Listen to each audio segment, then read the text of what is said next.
Assalamualaikum warahmatullahi wabarakatuh. Perkenalkan, nama saya Ulfiani Zuhria dengan NIM 21020016035. Kelas HKI A6. Video ini saya buat untuk memenuhi tugas akhir mata kuliah Hukum Lingkungan dan Pengelolaan Sumber Daya Alam. Penjelasan mengenai limbah B3. B3 itu sendiri singkatan dari bahan berbahaya dan beracun. Jadi limbah B3 adalah suatu limbah yang sifat dan konsentrasinya itu mengandung zat yang beracun dan berbahaya bagi lingkungan dan kesehatan manusia, serta keberlangsungan hidup bagi manusia dan organisme yang lainnya. Kemudian limbah B3 ini diatur dalam pasal 58 Undang-Undang Nomor 32 Tahun 2009 tentang PPLH. Kemudian mengenai limbah B3 ini memiliki karakteristik yang tersendiri, berbeda dengan limbah-limbah yang lainnya, di mana karakteristik itu terdiri atas yang pertama itu ada eksplosif. Jadi limbah B3 ini mudah meledak dan pada suhu dan tekanan tertentu saat terjadi reaksi kimia maupun reaksi fisik. Nah, kemudian yang kedua ada oksidatif, di mana limbah B3 ini melepaskan panas atau percikan api ketika terkontaminasi dengan zat-zat tertentu.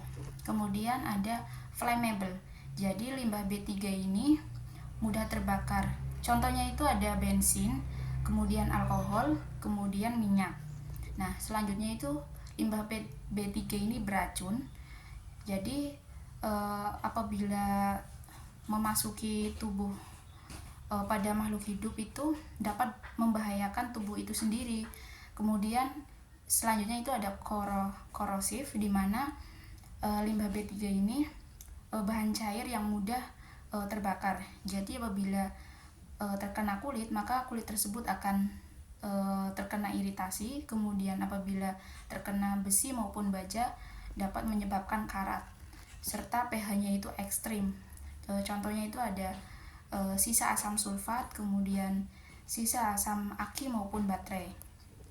Kemudian limbah B3 ini menyebabkan iritasi seperti iritasi pada kulit, kemudian iritasi pada lendir. Nah, selanjutnya itu ada karsinogenik, di mana limbah B3 ini memicu tumbuhnya sel kanker pada makhluk hidup dengan cara merusak DNA maupun menyebabkan mutasi. Kemudian ada teratogenik, itu limbah B3 ini bersifat menyebabkan cacat lahir yang mempengaruhi pertumbuhan embrio.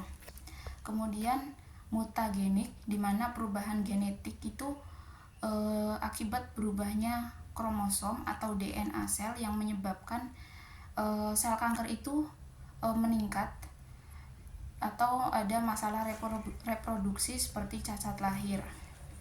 Nah, selanjutnya itu ada tahapan dalam pengelolaan limbah B3. Limbah B3 ini diolah. Yang pertama itu ada reduksi, di mana limbah B3 ini diolah dan disimpan bahan bakunya dengan jumlah yang sesuai, yang tepat, dan tempat yang sesuai, sehingga dapat mengurangi jumlah limbah yang dihasilkan. Kemudian yang kedua ada pengemasan. Jadi pengemasan limbah B3 ini disimbolkan dan dipasang label pada kemasan yang menunjukkan karakteristik dan jenis limbah B3 yang ada di dalamnya. Kemudian yang ketiga ada penyimpanan. Nah, penyimpanan limbah B3 ini harus dilakukan dengan hati-hati dan sesuai dengan persyaratan yang berlaku dalam undang-undang. Kemudian yang keempat ada pengumpulan. Nah, pengumpulan limbah B3 ini harus dilakukan secara terpisah sesuai dengan jenis limbah yang dihasilkan, sehingga limbah itu tidak tercampur dan menimbulkan resiko yang lebih besar. Kemudian yang kelima itu pengangkutan. Di dalam pengangkutan, kemasan itu harus memenuhi persyaratan yang ketat. Kemudian seperti dalam kondisi pengangkutan normal dan tidak terjadi kebocoran limbah. Kemudian yang keenam itu ada pemanfaatan, di mana upaya pemanfaatan ini dapat dilakukan seperti daur ulang, kemudian ada perolehan kembali, kemudian penggunaan kembali limbah tersebut. Kemudian juga di dalam PP nomor 5 tahun 2021 tentang penyelenggaraan perizinan berusaha berbasis resiko, bahwa setiap perusahaan itu harus melakukan pengolahan limbah B3 terlebih dahulu sebelum limbah B3 itu dibuang. Seperti halnya pengumpulan, pemanfaatan, kemudian pengolahan, dan penimbunan dengan mempertimbangkan jenis dan jumlah limbah. Mungkin itu saja yang dapat saya sampaikan. Mohon maaf apabila ada kekurangan. Wassalamualaikum warahmatullahi wabarakatuh.